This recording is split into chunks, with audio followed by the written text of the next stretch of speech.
હક્કી આવાજ ન્યૂઝ ચેનલમાં આપનું સ્વાગત છે।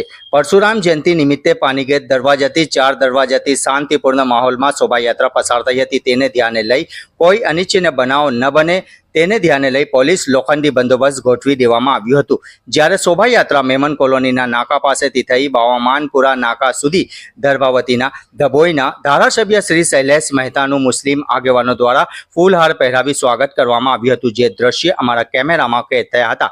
શૈલેષ મહેતાએ મીડિયા સમક્ષ જણાવ્યું હતું કે વર્ષોની પરંપરાગત આજે પણ મુસ્લિમ સમાજ દ્વારા સ્વાગત કરવામાં આવ્યું હોવાનું જણાવ્યું હતું। વધુમાં તેમણે જણાવ્યું હતું કે પોલીસ દ્વારા ખૂબ સાથ સહકાર મળી આવ્યું છે। જ્યારે બાવામાનપુરાના નાકા પાસે શાક માર્કેટ પાસે બાવામાનપુરા યંગ સર્કલ દ્વારા વર્ષોથી શૈલેષ મહેતાનું સ્વાગત અમે કરતા આવ્યા છે તેમ લિયાકત મલેકે જણાવ્યું હતું।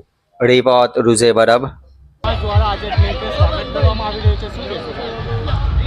પરશુરામની શોભાયાત્રા હોય છે ત્યારે દર વખતે મુસ્લિમ સમાજ દ્વારા આનું સન્માન કરવામાં આવતું હોય છે। હું કાયમ કહેતો હોઉં કે વાઘોડિયા રોડ એટલે મારું ઘર છે અને આ બધો મારો પરિવાર છે। એમાં હિન્દુ મુસ્લિમ કોઈ નથી આવતું। આ બધા મારી જોડે 1987થી જોડાયેલા છે। બાબુ વકીલ હોય કે ઇસ્માઇલભાઈ હોય કે મુર્તુજા હોય 1987થી મારી જોડે જોડાયેલા છે।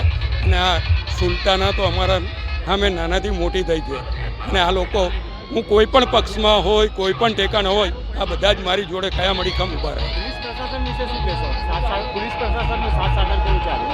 પોલીસ પ્રશાસનનો સાથ સહકાર પણ ખૂબ જ સુંદર છે અને આ યાત્રા એ ભાઈચારા એકતા અને સંસ્કારી નગરીની સંસ્કારિતા બતાવે છે।